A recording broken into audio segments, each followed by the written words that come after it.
Buenas noches, estimados compañeros. Les saluda el estudiante Cintia Argüelles Cuaresma. Hoy quiero hablarles sobre una teoría fundamental en la educación, la teoría cognitiva de David Ausubel.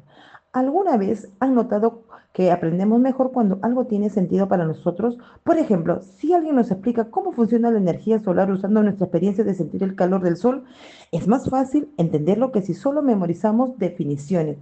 Esto es exactamente lo que plantea David Ausubel con su teoría del aprendizaje significativo. Él sostiene que el conocimiento no se adquiere de forma aislada, sino que se construye relacionando la nueva información con lo que ya sabemos. En esta oportunidad exploraremos los conceptos claves de su teoría y cómo se aplican en el aprendizaje. ¿Qué es la teoría cognitiva de Ausubel? David Ausubel fue un psicólogo pedagogo que propuso que el aprendizaje es más efectivo cuando la nueva información se conecta con conocimientos previos, a diferencia del aprendizaje memorístico, que se basa en repetir información sin comprenderla. Ausubel promueve un aprendizaje más profundo y duradero. Conceptos claves. Veamos un aprendizaje significativo versus un aprendizaje repetitivo. El aprendizaje significativo ocurre cuando un estudiante logra integrar la nueva información a su estructura de conocimiento, lo que permite aplicarla en distintos contextos. Por ejemplo, un estudiante aprende sobre la energía solar porque ha sentido el calor del sol y lo relaciona con la conversión de luz en electricidad a través de paneles solares. Por otro lado, el aprendizaje repetitivo ocurre cuando la información se memoriza sin conexiones previas, lo que hace fácil de olvidar. Por ejemplo, memorizar la tabla periódica sin comprender las propiedades de los elementos. Luego tenemos el aprendizaje por recepción. Auswell también menciona que el aprendizaje puede darse mediante la recepción de información organizada, en lugar de únicamente por descubrimiento. Esto significa que los estudiantes no siempre necesitan descubrir por sí mismos los conceptos, sino que pueden recibir explicaciones estructuradas. Por ejemplo, un profesor explica el ciclo del agua con ilustraciones, facilitando la comprensión, en lugar de que los alumnos lo descubran por ensayo y error. La estructura cognitiva. Este concepto se refiere a la forma en que organizamos y almacenamos el conocimiento en nuestra mente. Cuanto mejor esté estructurado nuestra información, más fácil será comprender y recordar nuevos conceptos. Por ejemplo, un estudiante que ya sabe sumar y restar aprende la multiplicación a relacionarla con sumas repetitivas. Los organizadores previos son herramientas utilizadas antes de introducir un tema nuevo con el fin de ayudar a los estudiantes a conectar lo que ya saben con lo que van a aprender. Por ejemplo, antes de explicar la evolución, el docente recuerda la clasificación de los seres vivos para que los alumnos entiendan mejor los cambios a lo largo del tiempo. Tipos de aprendizaje según Ausubel. Tenemos el aprendizaje por descubrimiento, tenemos el aprendizaje repetitivo y el aprendizaje significativo.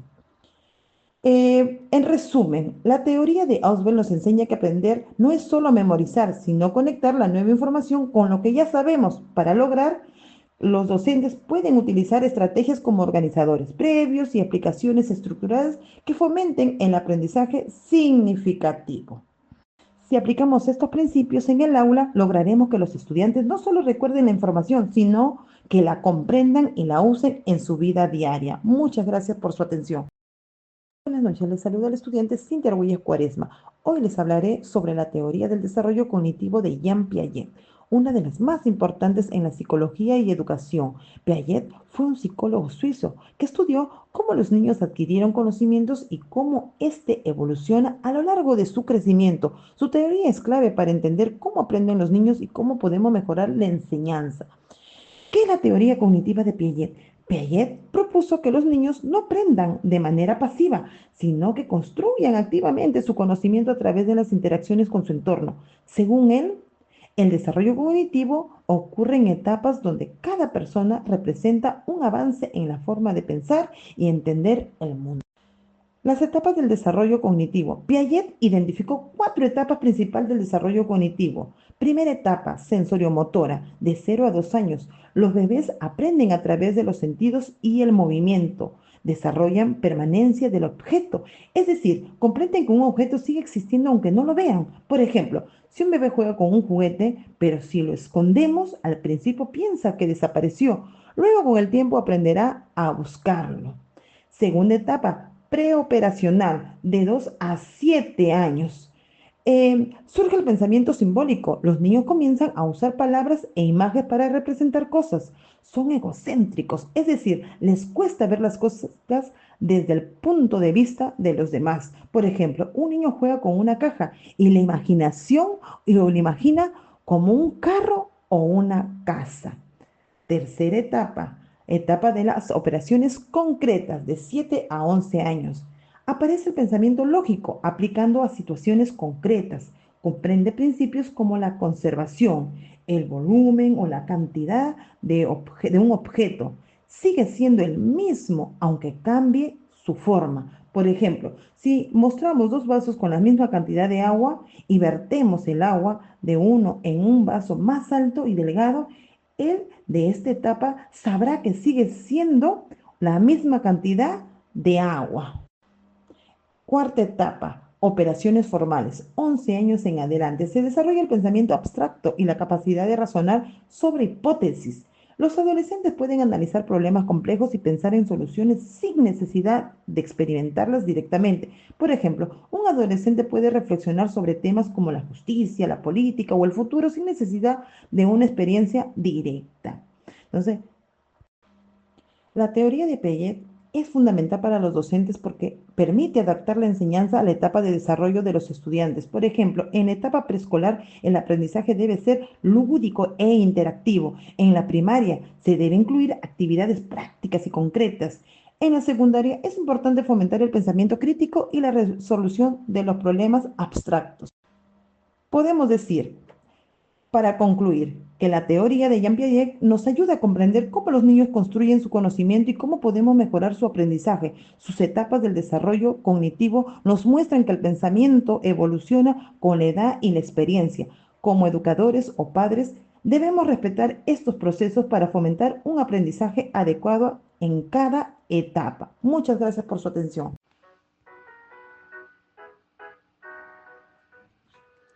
Hola compañeros, mi nombre es Silvia Santa Cruz.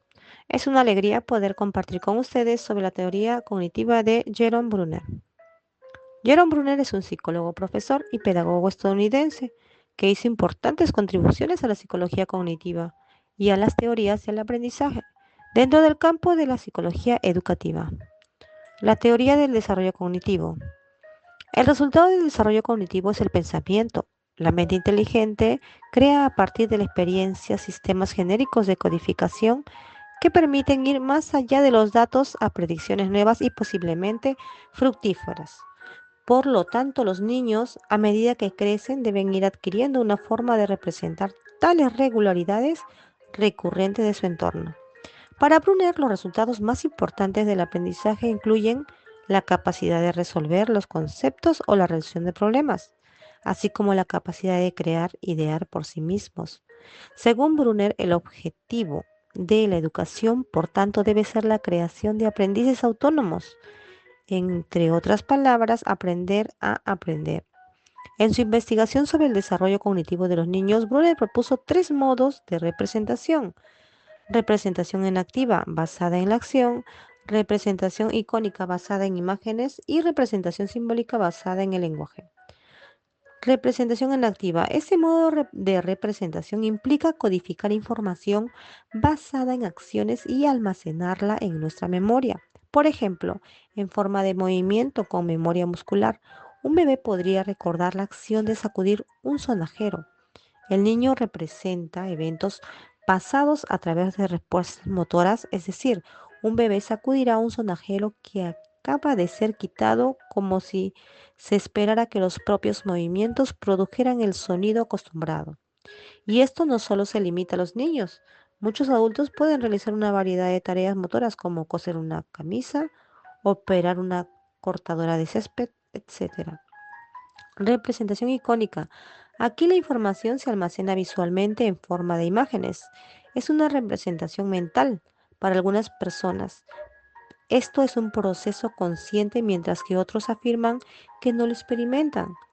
Esto podría explicar por qué cuando estamos aprendiendo un nuevo tema a menudo es útil utilizar diagramas o ilustraciones para que la información verbal sea más comprensible.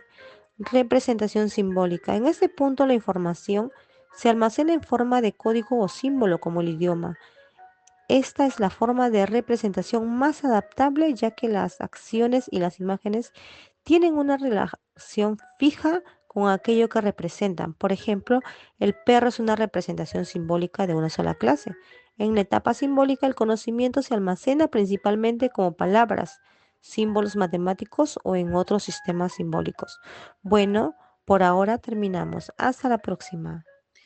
Buenas noches, profesor. Soy la alumna Elizabeth Chalco. Hoy vamos a hablar sobre la teoría sociocultural de Lev Vygotsky. ¿Quién fue Lev Vygotsky? Lev Vygotsky fue un psicólogo y teórico del desarrollo nacido en 1896 en la ciudad de Orsha, en lo que hoy forma parte de la Bielorrusia, conocido por sus contribuciones fundamentales a la psicología del desarrollo. Vygotsky centró gran parte de su trabajo en cómo la inteligencia social influye en el aprendizaje y en el desarrollo cognitivo, o sea, el surgimiento y la evolución de la capacidad de pensar desde el nacimiento hasta la vejez. Tenemos el aprendizaje y la zona de desarrollo proximal. Según la teoría sociocultural de Vygotsky, el papel de los adultos o de los compañeros más avanzados es el de apoyo, dirección y organización del aprendizaje del menor, en el paso previo a que él pueda ser capaz de dominar esas facetas, habiendo interiorizado las estructuras conductuales y cognitivas que la actividad exija. Esta orientación resulta más efectiva para ofrecer más ayuda a los pequeños para que crucen la zona de desarrollo proximal, que podríamos entender como la brecha entre lo que ya son capaces de hacer y lo que todavía no pueden conseguir por sí solos. Asimismo, tenemos la teoría sociocultural. La teoría sociocultural del psicólogo ruso Lev Vygotsky tiene implicaciones trascendentes para la educación y la evaluación del desarrollo cognitivo.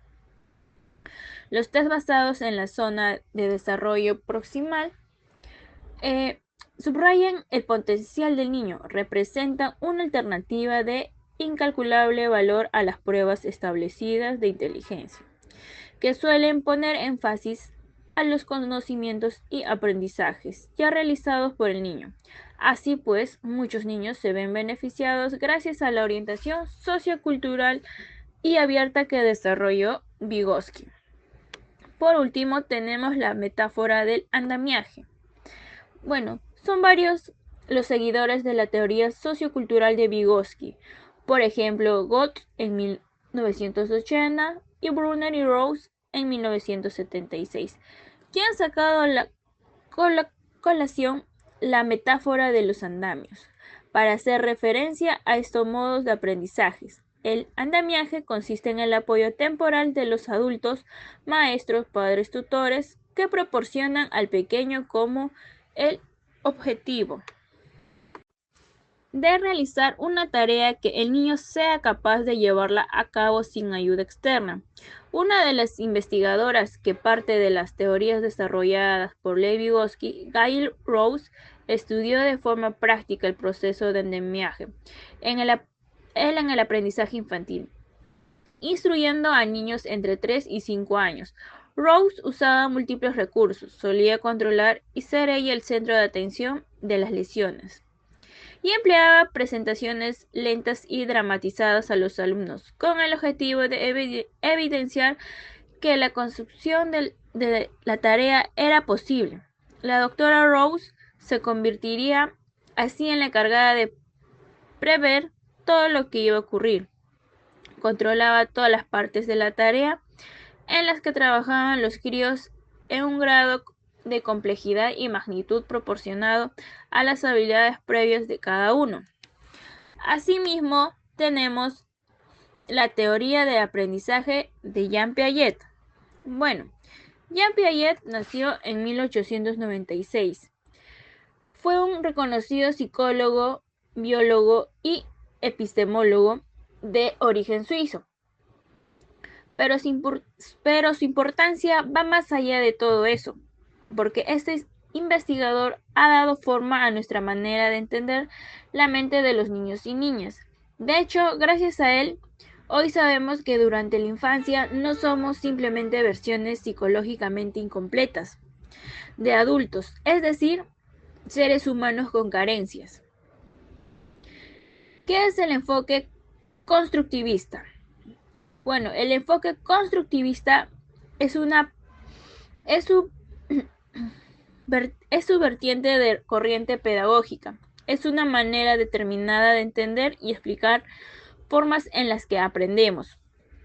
Los psicólogos que parten de este enfoque ponen énfasis en la figura del aprendiz como el agente que en última instancia es el motor de su propio aprendizaje. También tenemos el aprendizaje como adaptación. Una de las ideas fundamentales para la teoría de aprendizaje de Piaget es el concepto de la inteligencia humana como un proceso de naturaleza biológica. El suizo sostiene que el hombre es un organismo vivo que se presenta en su entorno físico, ya dotado de una herencia biológica y genética, que influye en el procesamiento de la información proveniente del exterior. Las estructuras biológicas determinan aquello que somos capaces de percibir o comprender, pero a la vez son las que hacen posibles nuestro aprendizaje. Gracias.